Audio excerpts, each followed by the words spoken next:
আসসালামু আলাইকুম।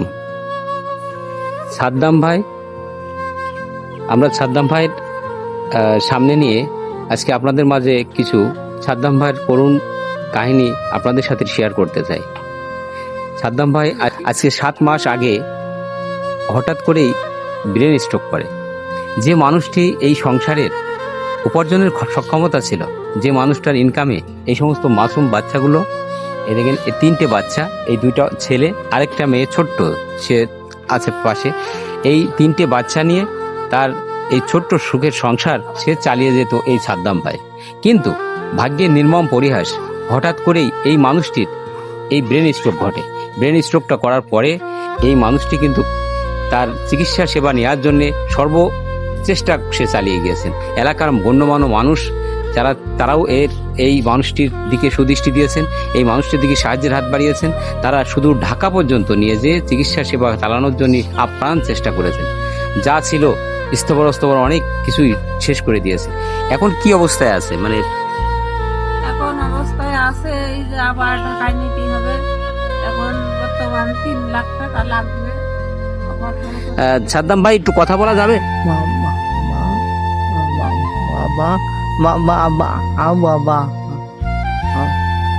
আরে, যে সাদ্দাম ভাই প্রতিদিন সকাল হলেই ছুটে যেত এই সংসার টিকিয়ে রাখার জন্য, প্রাণপণ চেষ্টা করতো, যার শ্রমের পয়সা দিয়ে এই সংসার চালিয়ে নিয়ে যেত।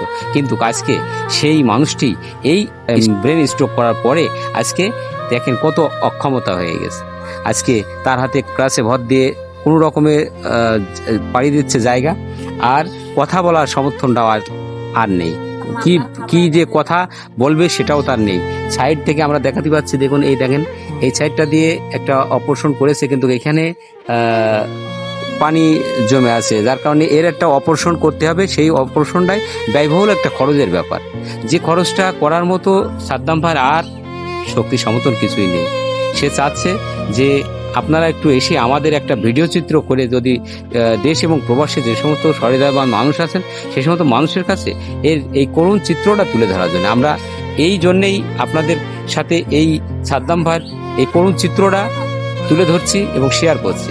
আপনাদের কাছে আমাদের উদাত্ত আহ্বান যে এই অসহায় মানুষটার দিকে একটু সুদৃষ্টি দেওয়ার, কারণ এই মানুষটার দিকে যদি একটু সুদৃষ্টি দেওয়া হয়, এই মানুষটা যদি বেঁচে যায়, এই মানুষটা যদি আবার যদি এই সংসারে হাল ধরতে পারে, বেঁচে যাবে এই সমস্ত নিষ্পাপ বাচ্চাগুলো। দেখেন যে সমস্ত নিষ্পাপ বাচ্চাগুলোর দিকে তাকালে কার না কষ্ট হয়। এদের তো জীবন মাত্র শুরু। এই মুহূর্তে যদি সাদ্দাম ভাই যদি এই অক্ষমতা হয়ে যদি গৃহে পড়ে থাকে বিছানায়, তাহলে এই সন্তানগুলো কে দেখবে? দেখার কেউ নেই, সম্পত্তি নেই, কোনো কিছুই নেই। খুব কষ্ট করেই এই মানুষটি জীবনযাপন চালিয়ে যেত তার 2 হাতের উপার্জনে। কিন্তু যখনই অক্ষমতা হয়ে গেছেন, যিনি এইভাবে এই স্ট্রোক করার পরে যখন বিছানা নিয়েছেন, আর চলছে না, এই সংসারটা যেন একেবারেই অচল অবস্থায়। তাই আমরা আপনাদের কাছে তুলে ধরার জন্যই কিন্তু এই ভিডিওটি করা। এই ভিডিওর ভিতরে আপনাদের কাছে উদাত্ত আহ্বান থাকবে যে আপনারা দেশ এবং প্রবাসে যারা আছেন, এই মানুষটার দিকে একটু সুদৃষ্টি দেন এবং এই মানুষটার দিকে একটু সাহায্যের হাত বাড়ান। আপনারা একটু টাকা দিয়ে সহযোগিতা করবেন, তা নাহলে এই ভিডিওটি শেয়ার দিবেন। আপনার একটি শেয়ারেও হয়তো বা কোনো সহৃদয়বান মানুষের কাছে এই সাদ্দাম ভাইয়ের ভিডিওটি পৌঁছতে পারে, আর এই ভিডিওটি পৌঁছলে সাদ্দাম ভাইয়ের জন্য হয়তো বা সুদৃষ্টি দিতে পারে। আমরা আপনাদের প্রতি উদাত্ত আহ্বান জানাবো যে আপনারা অবশ্যই স্ব জায়গা থেকে এই ভিডিওটি বেশি বেশি শেয়ার করে দেবেন। শেয়ার করে দিয়ে হলেও এই ভালো কাজে সামিল হবেন। আমরা এই সাদ্দাম ভাইয়ের করুণ চিত্র আপনাদের মাঝে শেয়ার করার জন্যই কিন্তু আজকে এই সাদ্দাম ভাইয়ের বাড়িতে আসা। এই ঝিনাইদহ জেলার কালীগঞ্জ থানার 2 নম্বর জামালপুর ইউনিয়ন এবং পার খালকোলা গ্রাম, এই হচ্ছে তার পূর্ণাঙ্গ ঠিকানা। আর নগদ অর্থ প্রদান করার জন্য তার যে নাম্বারটা, আমরা নাম্বারটা স্ক্রিনে দিয়ে দেবো, সেটা বলো নাম্বার 01936 24 62 04। এই নাম্বারটা হচ্ছে এই সাদ্দাম ভাইয়ের পার্সোনাল নাম্বার। এই নাম্বারে আপনারা স্ব জায়গা থেকে যে যেখান থেকে পারেন তার দিকে একটু নগদ অর্থ প্রদান করতে পারবেন। সাদ্দাম ভাই, এখন কেমন লাগে আপনার? ভালো লাগে না?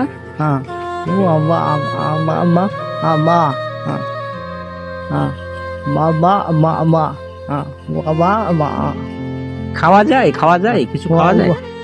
খাওয়া দাওয়া করা যায়? বাবা বাবা বাবা আর এই হাত ওঠে না, বাবা বাবা এই ডানি সাইডটা সমস্যা, ডানি সাইডটা বেশি। হাত ওঠে না। আমার আমার চলা যায় না, না একেবারেই চলা যায় না। বাবা বাবা বাবা মামা উ বাবা বাবা আহা, মানুষের জীবনের যে কিছু কষ্টের কথা আমরা তুলে ধরতে গেলেও, যে সাদ্দাম ভাই ছিল সহজ সরল পরিশ্রমিক একজন মানুষ, অথচ আজকে দেখেন কত চেষ্টা করছে যে আপনাদেরকে একটু বোঝানোর জন্যে যে আমি কিভাবে আছি, আমরা কি খাওয়া যায় কিনা। আমি প্রশ্ন করেছি যে এগুলো একটাও কি সঠিকভাবে উত্তর দিতে পেরেছে? কোনো কথায় কি সে আর বলতে পেরেছে? কখন ভাগ্যের মোড়, কখন কার কোন দিকে যায়, কিভাবে কখন কোন সময় কাকে কোন জায়গায় দাঁড়াতে হয়, এটা শুধু সৃষ্টিকর্তা ছাড়া কেউ জানে না। আমরা চাই যে এই সাদ্দাম ভাই যেন আবারও তার গৃহের হাল ধরতে পারে, আবারও যেন সে এই 3টে সন্তান নিয়ে বেঁচে থাকতে পারে, তার এই সংসারের এই জরাজীর্ণ যে সংসারটা, এই সংসারের হাল যেন আবারও সে ধরতে পারে। যাই হোক, একটু চিকিৎসা মেলে আপনারা এর দিকে একটু সুদৃষ্টি দেবেন। আমরা এই সাদ্দাম ভাইয়ের দিকে একটু সুদৃষ্টি দেওয়ার উদাত্ত আহ্বান আপনাদের কাছে জানাচ্ছি। সবাই ভালো থাকবেন। আসসালামু আলাইকুম।